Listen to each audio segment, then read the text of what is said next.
Who's going to mix? I don't have a lot of time, mate. I've got to be at the club at 10. Get out of the car, please.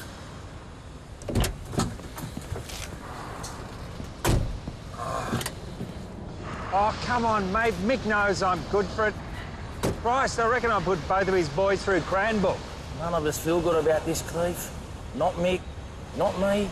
After what you've done for my brothers. Oh, well, yeah, now that you mention it, Cole. Mick's got some serious cash flow issues. He had to take on a new business partner. He can't be seen to be weak. I can't be seen to be weak either. Not right now, mate. Oh, come on, Cole. Oh. Oh.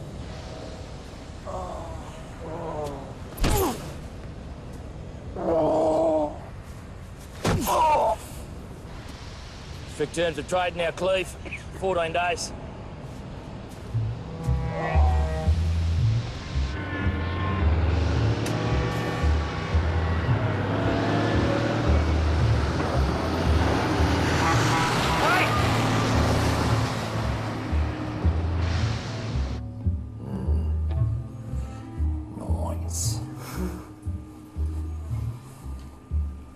You should go to the hospital.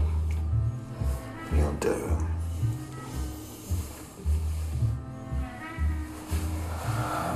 Oh, easy, Tiger.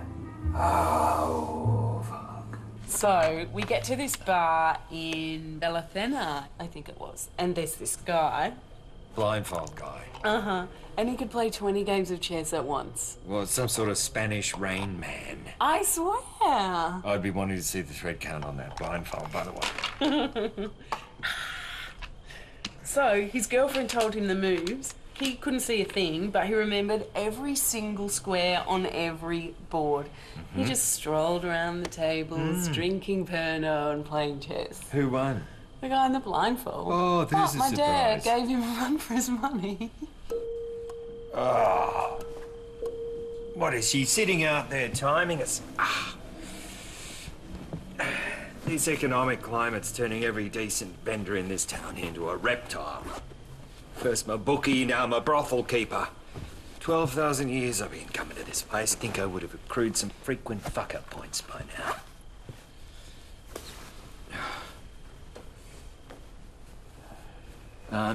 I can't do Thursday, by the way. All right? Yeah.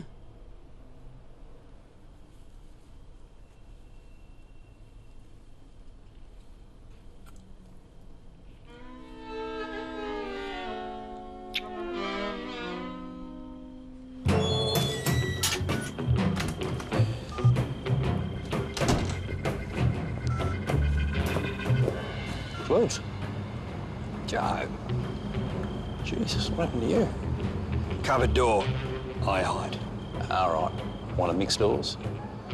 When are you going to learn? Oh, next life, maybe. One after that. Give it away, mate. Gambling's a disease. I know. You got a driver? Oh, mate. The days when I can take a government car to the club are long gone. There is such a thing as ministerial accountability, you know? Pity. How's the election looking? Oh, well, tighter than nun's proverbial, but we will scrape through. Yeah, smart money says you fellas are going down. Oh, is that right? Okay, smart money. 5 grand. Done.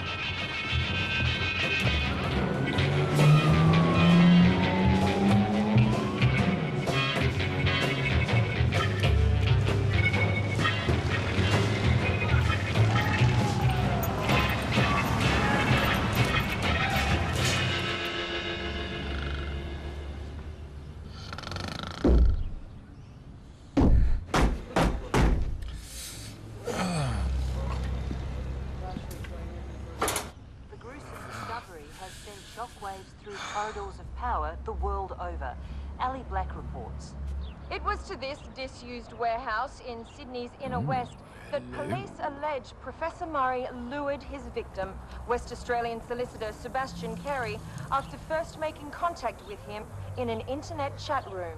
How could the government possibly have known that Professor Murray was a cannibal?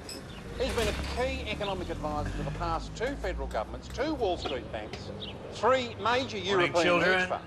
And his credentials were impeccable. They were impeccable. But isn't it the case that the government based its latest financial regulatory strategy on a report written by a psychopath? Might I remind the people of this great and prosperous state that our adoption of the recommendations in Professor Murray's report were backed not only by Moody's and Standard & Poor's, but also by the opposition. Now, Professor Murray was engaged as an economist. What he does in his spare time is... That's another matter entirely. I won't be taking any more questions. You're fucking kidding me. What do you mean there's no law against cannibalism in this state? Well, just that, really. There's no law against cannibalism. This psychopath has made a laughing stock out of us, as if there weren't a few titters out there already. Right, get some charges laid, some serious charges, get him on trial. Right, we cannot look soft on this prick. It's an election year.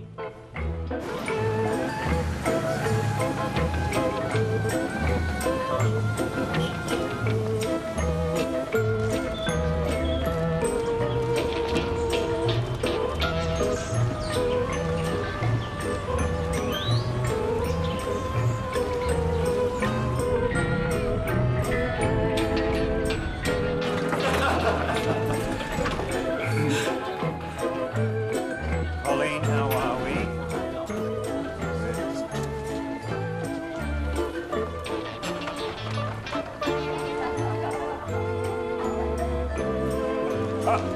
Hey!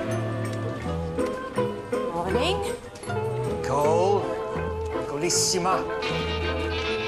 What's the legal position? We're homeless again. What?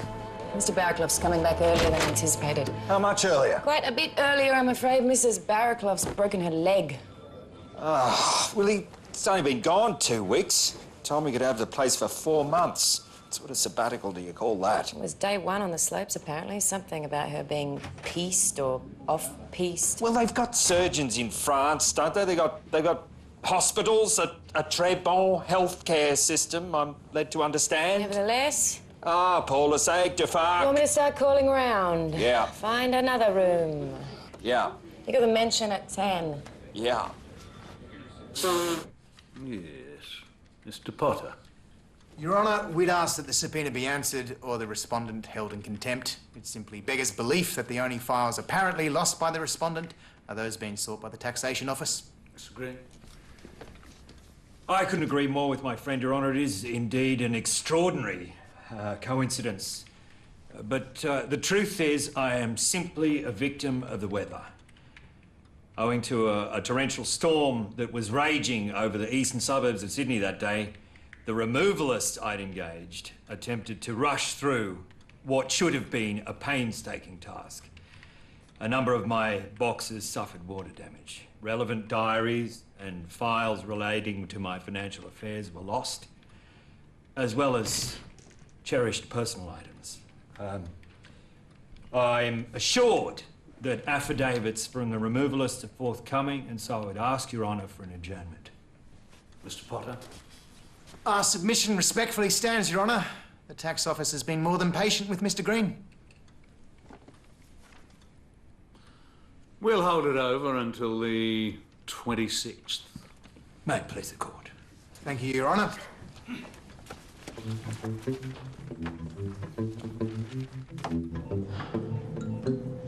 What's up, Harry? Removalists and rain-damaged boxes. I mean, how long do you really think you can keep this going? Harry, there's nothing I'd like more than to have my boxes back. They would exonerate me in an instant. Bullshit. Language, please. My father here has a very delicate sensibility. And lay off the Harry crap. Starting to get around. You coming Thursday night? Yeah, mate, we'll be there. Okay. See you then, Bun. See you, Harry. Oh, sorry, David. See you, Harry. Sorry, David. And I'll see you on the 26th, Cleaver. Sure thing, Harry. Sorry, David. Why are you getting chummy with your oily tick who's trying to bankrupt me? Because I'm with you, mate. You should pay your taxes. I don't see why I should support your lifestyle any more than I do already. Shut up.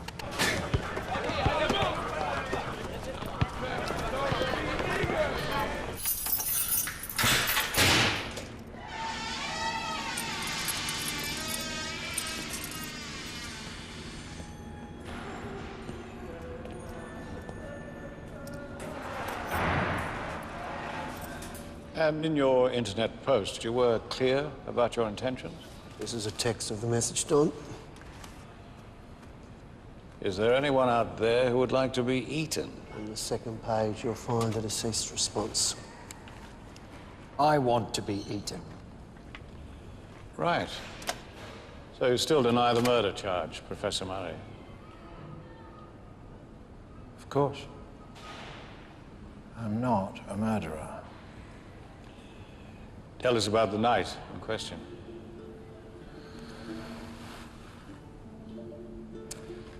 He arrived at 8. I'd bought a bottle of Krug, so we drank a toast.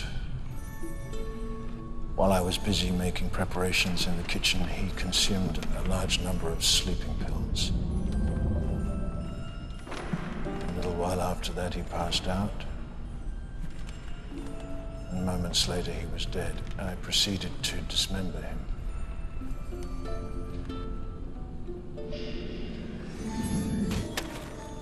Over the course of the next 3 weeks, I ate most of his remains. Who was your wife at this time? At home. She knew nothing about it. Have you seen her? They won't let me talk to her. I'm worried. I think she might be a little upset. Is that possibility? Yes. Can you get a message to her? What would you like to say? I want you to tell her not to worry, that we can get through this. Now, every marriage has its ups and downs. My name is Sebastian Vincent Carey. My address is 27 Holroyd Place, Perth, in the state of Western Australia. I'm a maritime lawyer employed by the firm Russell and Garland. I'm about to commit suicide. I have here sleeping pills purchased by myself, which I shall take in order to induce my death. I repeat, I am committing suicide. I wish for my remains to be consumed by Professor Murray. You've always been right, Dad. I am shit. I've always been shit. And now I will be shit.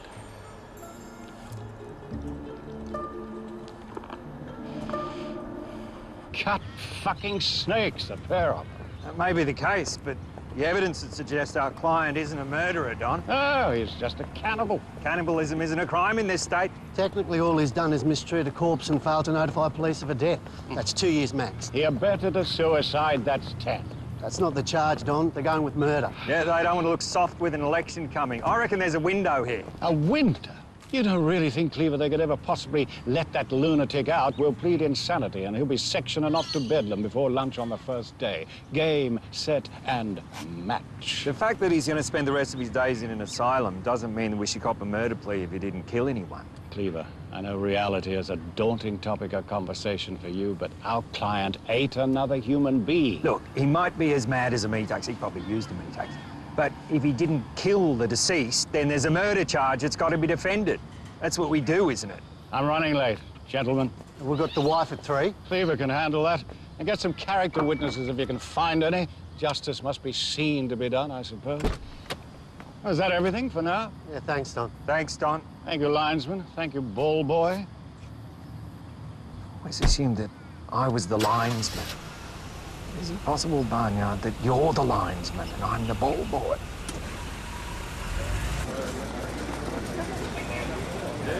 "12 years we've been married. You think you know someone. I mean, you prepare yourself for marriage, don't you? Sickness and health and all that, but then...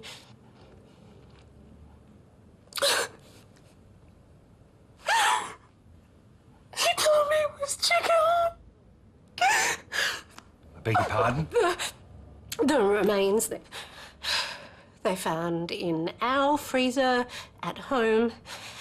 He told me they were chicken fillets. You didn't actually. With garlic, white wine, pepper, and a little balsamic.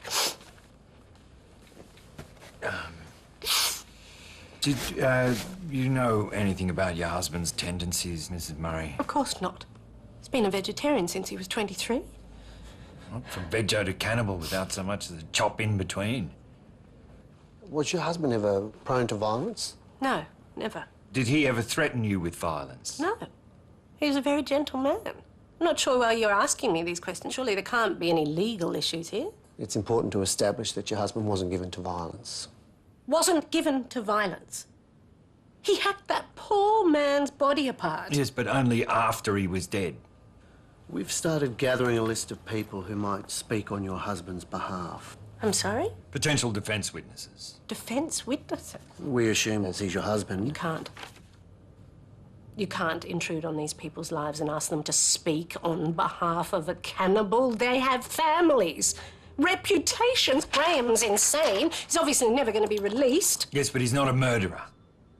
I forbid you to speak to anyone on that list. You forbid. I'm sorry you're not in a position to forbid anything. Will you please just stop this thing? It just doesn't serve any purpose. Okay, who's Tyler Banks?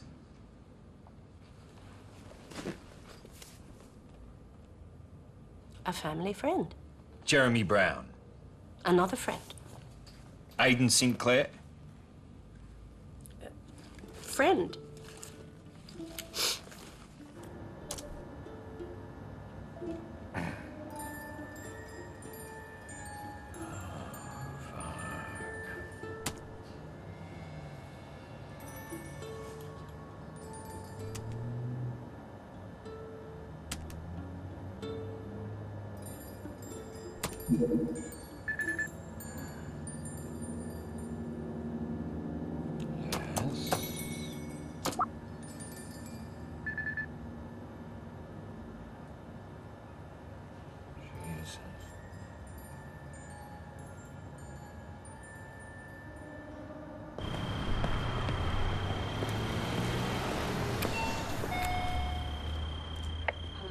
Eager Beaver Cleaver.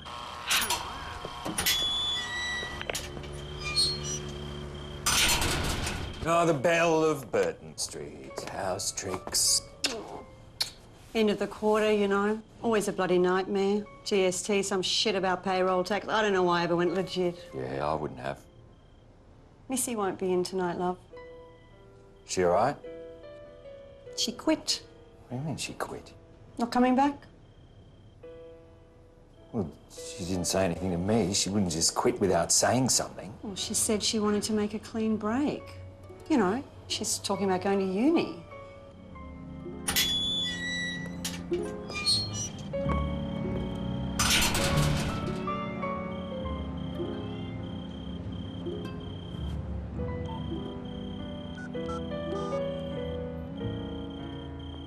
The number you have called is not connected. Please check the number before dialing again. 5 years. What? Well, it's a lot more common than you'd think. What is? Falling in love with a prostitute.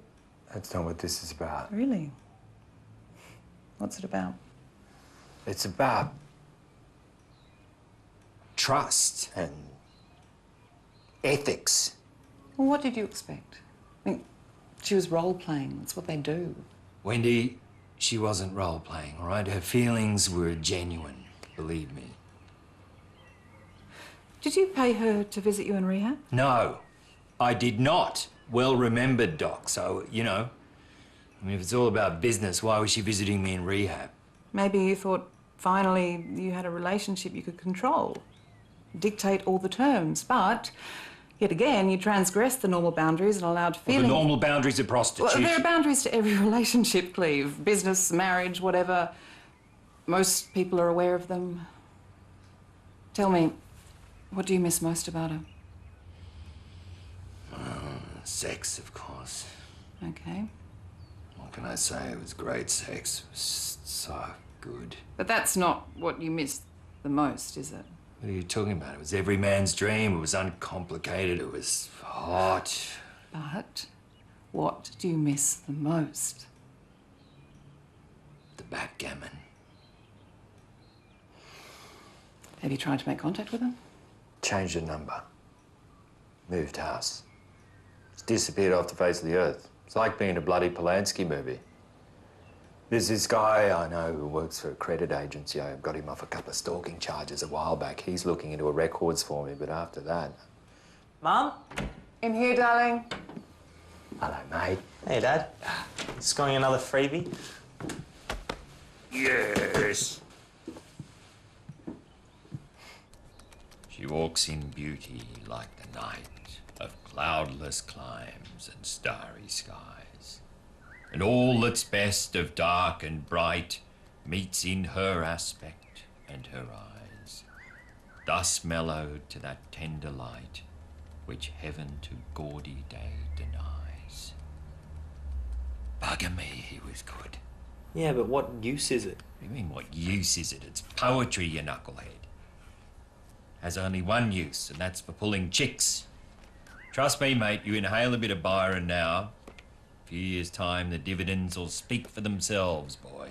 Hey, Dad, can I ask you a favour? Far away. If Mum asks, can you tell her I stayed at your place on Friday night? Ah, yes, and why would we be lying to Mum? Because she'll be pissed off if I tell her the truth. Which is? You don't want to know, Dad. Actually, I do want to know, Fuzz. No, you don't. It's no big deal, I swear. It's something you told me you did like 1,000 times when you were a kid, so... And then I really want to know. Look, Dad. What you need is plausible deniability. If Mum ever found out what I was really doing, she'd ask you if you knew. This way you can honestly say you don't. Otherwise, you're just going to get caught up in another web of lies. Mum will drag us back to family counselling, and we both know what Dr. Stirrup will have to say. What is this? Dad, I'm trying to help you out here. If Mum finds out the truth, we both know you'll be held responsible one way or another because you're a terrible role model. He said that once, and that was in an early session. Yeah, but if you back me up, it'll be a non-event. Forget about it, pal. This is extortion. I'm not going to be compromised in this way by my own flesh and blood.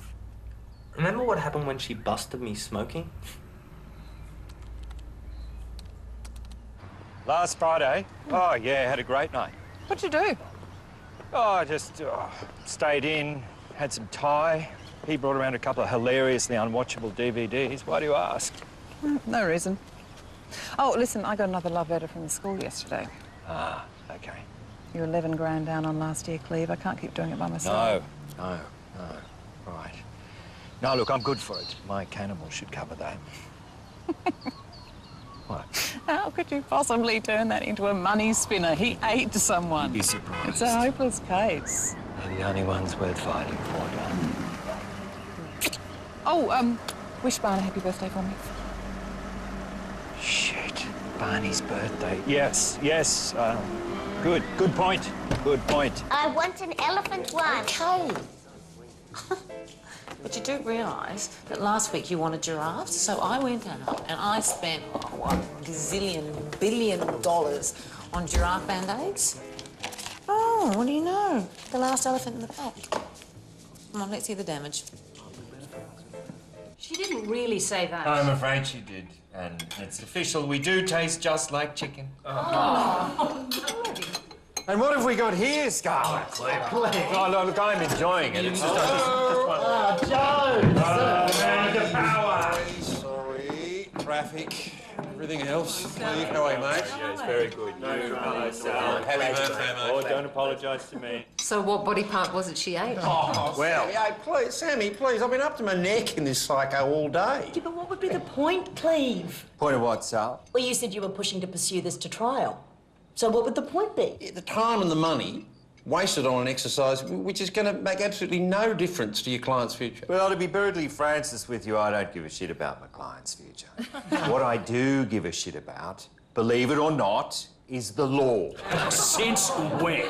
Well, I don't know about you lot, but I don't want to live in a society where, for purely political reasons, someone can be charged with a crime they didn't commit. You know, that's a pretty serious accusation, mate. Please. And it's all kosher because he's got a couple of mental health issues. A couple of mental health issues. He ate someone. He's a monster. He's misunderstood. So you're going to convince the jury that this cannibal isn't a monster? Well, it's easier than convincing them an economist is a human being. But The taxpayers of this state. This great and prosperous state, Yeah, Joe. you have to fork out because one of your highly selective principles has reared its ugly head, eh? You don't give a rat's ass about the law, Cleve. You get low-life crooks off all the time. 51% of the time. And once again, you misread me. The very reason I get my low-life crooks off is because I care about the law. It's justice I don't give a toss about. You're looking more battered than usual. No, I'm all right. Barney told me that your little friend at the club has flown the coop. My little friend. Your prostitute. Oh, my prostitute. My harlot, Scarlet. Well, don't worry, I'm sure there's plenty more fish in that particular sea. It's a shame you never met, you know. You'd like her, Red. You've actually got a lot in common. Oh, yeah? Do tell. Oh, well, you both resolutely pretend that you're not madly in love with me. It's sad, really. Who's madly in love? No, just explaining to your wife here that she's secretly in love with me and she's not alone. Oh, well, do whatever you have to, you two. I'm buggered. Got to be up at Sparrows. I'm going to call a cab. Stay, don't go on my account. Night, Cock. Oh, good night, Cock. Happy birthday. Thanks, mate. Be gentle with him, won't you? Yeah. And I haven't forgotten about that birthday present. Yes, lots of big ideas.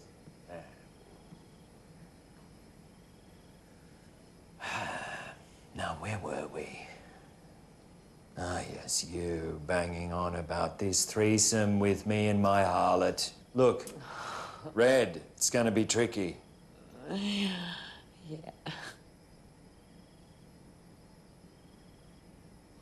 Hey. Red. Red. Hey.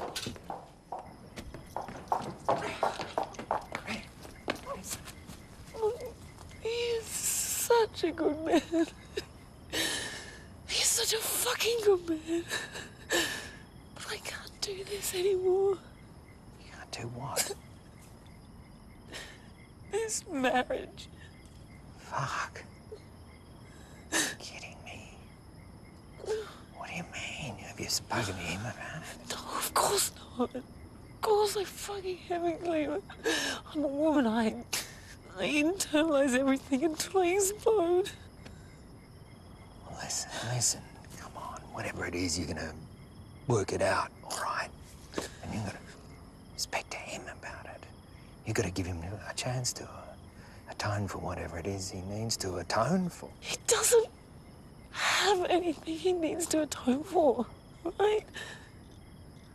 That's the trouble. Oh, fuck.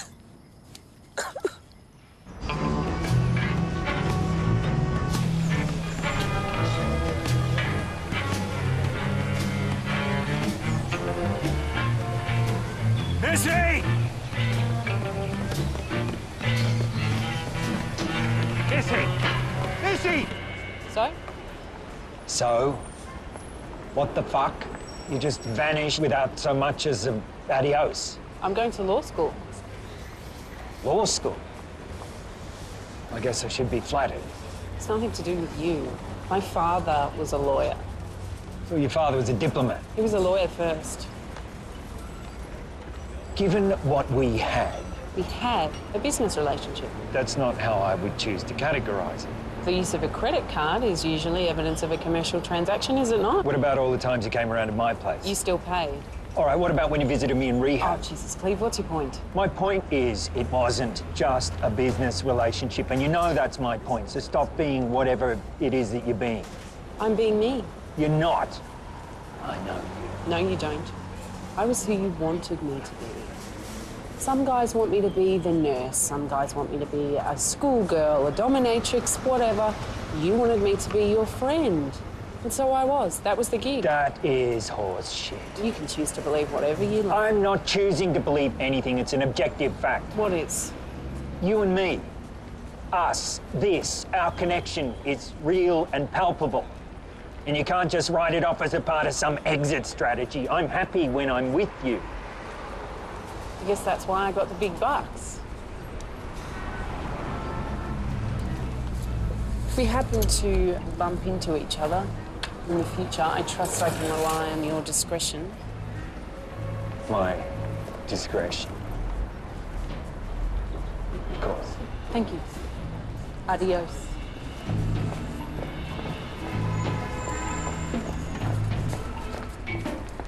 Hey, what about our things? What about Rebel? Dylan? Away, please. Henry Miller? The Marquis de Sade? Jackie Gleason? Non-conceptual art? Huh? I gave all these things to you. So what do I owe you? You owe me an explanation. I owe you nothing. You got what you paid for. I've drawn a line in the sand. You are part of my past now.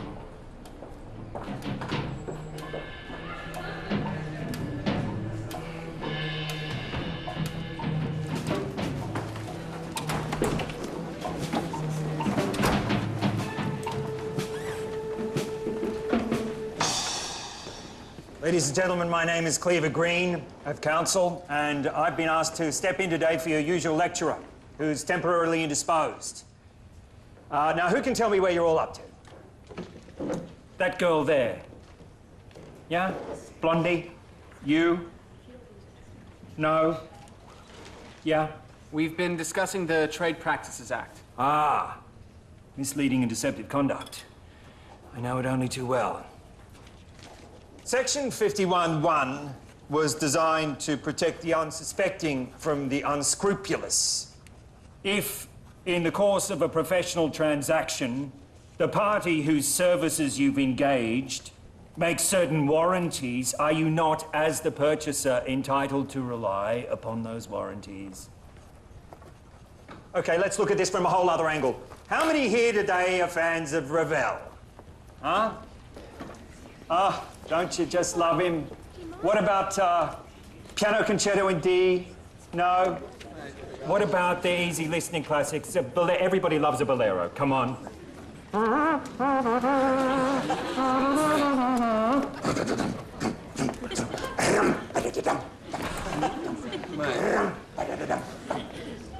Green. Professor Morrison, glad you've made a speedy recovery. Ladies and gentlemen, you've been a terrific crowd. Thank you, Corporate Law 1. Professor Sinclair, this is Nicole. How do you do? My back is killing me, thank you. We're between digs. So you were close to Professor Murray? Very. Both Friedmanites down to our bootstraps. Both pro-market, both anti-big government. We co-authored countless papers. We sat on a number of advisory committees together. In the late 90s, we were both seconded to Treasury. Costello dubbed us the Twin Apostles. Did Professor Murray give you any clue that he may have been a cannibal? Of course not. So until the moment you heard he'd eaten Sebastian Carey, you thought he was perfectly normal? No. But nothing's been normal since the crisis began. You don't mean the global financial crisis?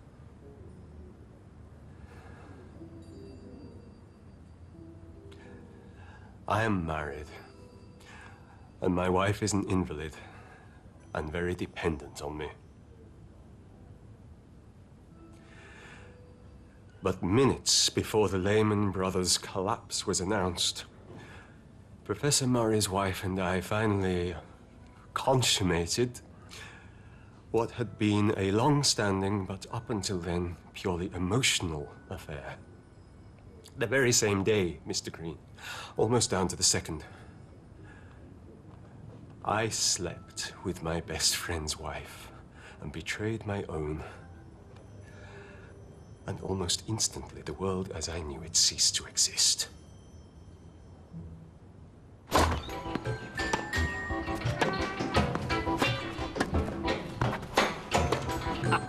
Just game set and the match. Thank you, linesman.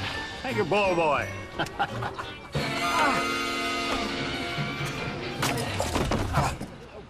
It was the late Mr. Osborne's opinion that you should plead guilty of murder, but by reason of insanity. But I killed no one. That's right. So why am I still in here? We've been charged with murder. So, there has to be a trial. Well, they will find me innocent. Perhaps. Then I can go home to Annie. Graham, you ate someone. You're never going home. He was already dead. I mean, what could be more natural than wanting to consume human flesh? It combines our two most primal instincts into one single act. Remember your first kiss, Mr. Green? Your tongue snaking down into someone else's soul. We caress necks, we kiss them, we give each other love bites. These bloody gorgeous purple bruises that we wear as badges of honor. But you break the skin, you go that one tiny step further and we're considered vampires, monsters that should be consigned into eternal darkness. It's the worst sort of hypocrisy. Did you call Roy? Yeah, he'll be here. I was thinking maybe you shouldn't refer to Graham as Professor Murray. Makes him sound a bit smart. Good point.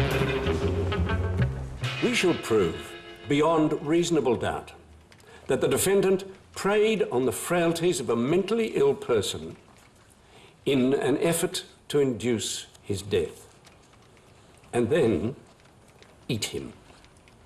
The defendant, Professor Graham Murray, AM, is a brilliant economist. These are not my words. These are words that have been applied to Professor Murray many times, as recently as 12 months ago by Ben Bernanke, chairman of the US Federal Reserve.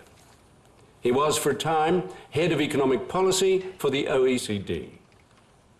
The multi-billionaire Warren Buffett once spoke at a dinner in honor of Professor Murray. He said, "There is nothing Graham Murray can't do if he puts his mind to it. The man is a genius." Right. Right. Anything useful yet? They look like they hate him.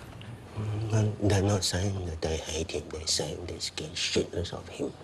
Mr. Green? Thank you, Your Honour. Ladies and gentlemen, the only charge being defended in this trial is that of murder. There is, in fact, no law against cannibalism in this state. But I'm betting, and tragically I'm nothing if not a betting man, that if you had to decide right now, you would find the accused guilty of murder, because the very idea of being in the same room as a cannibal scares the hell out of you. We don't deny the accused is a cannibal. We don't defend that fact. But that is not the charge. The charge is murder. And we will prove, using the deceased's very own last words, that Graham Murray is innocent. The charge is murder. And you must remember, it is a universally accepted legal doctrine that you cannot murder a dead man. Dr. Harcher, have you read the police report into the death of Sebastian Carey? I have. Were you able to draw any inferences from this report in terms of the victim's state of mind?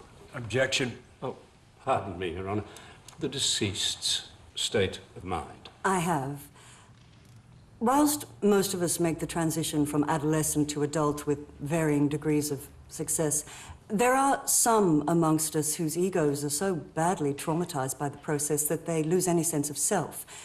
In a very small number of cases, this abnegation of the self becomes so extreme that it develops into a fetish of sorts, of self-degradation. This could manifest as a desire to turn oneself into another's excrement. Dr. Harcher, do you believe that such a mind may be vulnerable to powers of suggestion, psychological manipulation? Yes. Dr. Harcher, have you ever eaten another animal's flesh?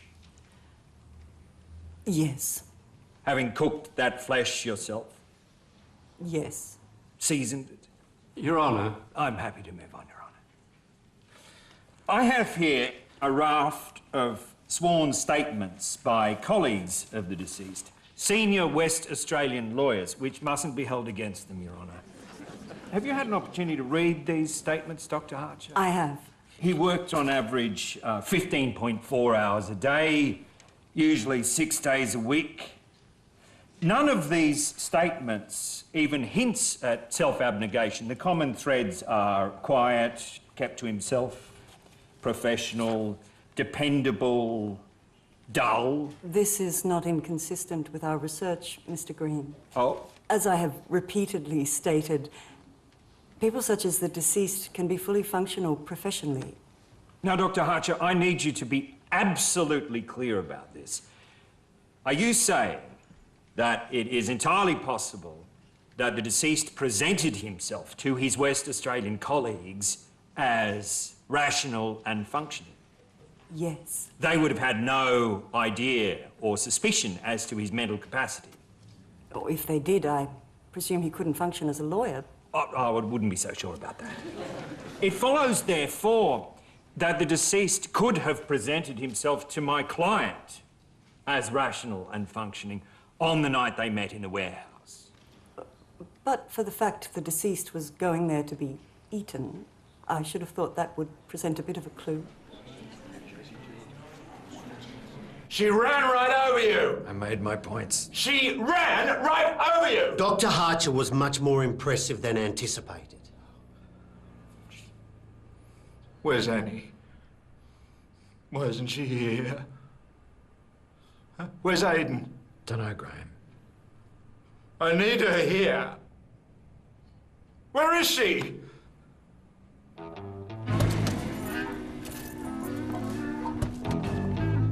Oh, Jesus, you blokes, give her a break. Come on, Teddy, you're better than this. Man's got to eat, Cleve. You're always after your pound of flesh, aren't you? Nothing but a bunch of bottom feeders. You ought to know. Bite me. Those hacks. They follow me everywhere. That'll be them now. It's never going to end. What I want to know is who told them that I ate it too? It wasn't us. That would have been a cop on retainer. Mrs. Murray, have you seen Professor Sinclair recently? Yes, I have. Did he happen to mention to you that he told us about you and he Yes. Yes, he did. I don't know what possessed him to tell you. It's no one else's business. I think he feels a little guilty. We did it once. One time. And it just happened to be the morning that Lehman's collapsed. So Aidan's got it in his head somewhere. He thinks that the whole financial crisis is some sort of moral retribution. Sometimes I wonder who's madder, him or Graham. It's only a matter of time before he feels the need to confess to someone else. His wife, maybe? The faculty? Oh, God. What if he tells the press? It'll never end. He's not going to do that, Mrs. Murray. Mrs. Murray, your husband needs you in court. I told you, I'm not going to testify. We're not asking you to testify. Did you talk to Barn? Yes, when you take that sip of water. Anything else? You've got most of the jury on side. They think that Sebastian topped himself, but one or two of the old ducks, they still think that he's too clever by half. Right, great. Thanks, mate. Had you met Mr. Carey before that night at the warehouse? No. Regrettably. Did you have a conversation with him? Yes, we had a nice chat. He was a lovely fellow. He was very sad, but he was a lovely fellow. Did you discuss the GFC? Beg your pardon? The global financial crisis. Did you talk about that? No. Is it a topic of conversation you'd prefer to avoid? No, not especially. You failed to predict it, didn't you, Mr. Murray? Yes, everyone did. Oh, well, not everyone. There were a handful in the United States who predicted. There were a couple in Europe. Keynesians, their modelling was deeply flawed. Also, they just got lucky, did they? The truth is, Mr. Murray, you're just not that clever, are you? I beg your pardon? How could you possibly be a genius when you failed to predict the single biggest economic event of our times? You missed it by a mile, didn't you? You and your free market pals. You thought you'd factored in everything. It was a perfect market, except there was one thing that you failed to take into account. The bottomless pit of human greed. And that's something that's impossible to quantify, isn't it, Miss Murray? Well, it finds a level. But it didn't. Mr. Green, this is a most unusual re-examination. Your Honour, my friend spent a lot of time asking Mr. Murray about his expertise. Very well. Mr. Murray, did your wife, Annie, know anything about your assignation with Sebastian Carey? No, nothing. I told you. I swear, she means the world to me. I'd never do anything to hurt her. I'm so sorry, my love. I'm so sorry. I didn't mean to hurt anyone. I'm not a killer. I'm an economist. This is the prosecution's criminal mastermind. This is their cold-blooded genius. Mr. Green. You've come to a verdict in the charge of murder? We have, Your Honour. And what verdict have you come to? We find the defendant not guilty. Thank you. You are dismissed. Now, pending further psychiatric evaluation, Yes! Mr. Murray will continue to be held in medical remand. I knew it! I knew it! Darling, I'm innocent. Yes!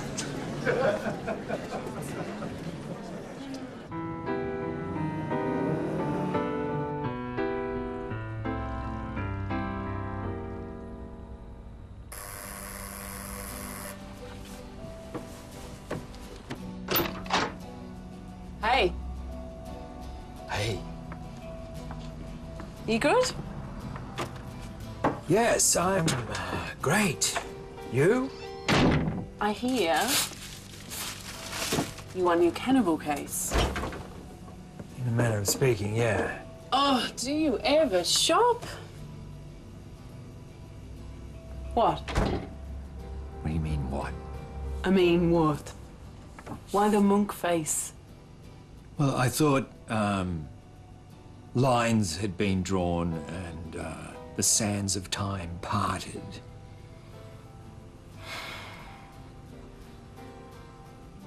You were right. I do owe you an explanation.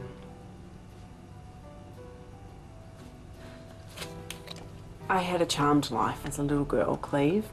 My dad took me to all of these fabulous places where we met fabulous people. Yes, it was a fairy tale, I know. Just before I turned 18, my parents were killed in a car crash. And I fell apart. Everything turned to shit. Deep, serious shit. You can guess the rest. Now I have a chance to start again. I want to start again. Do you understand?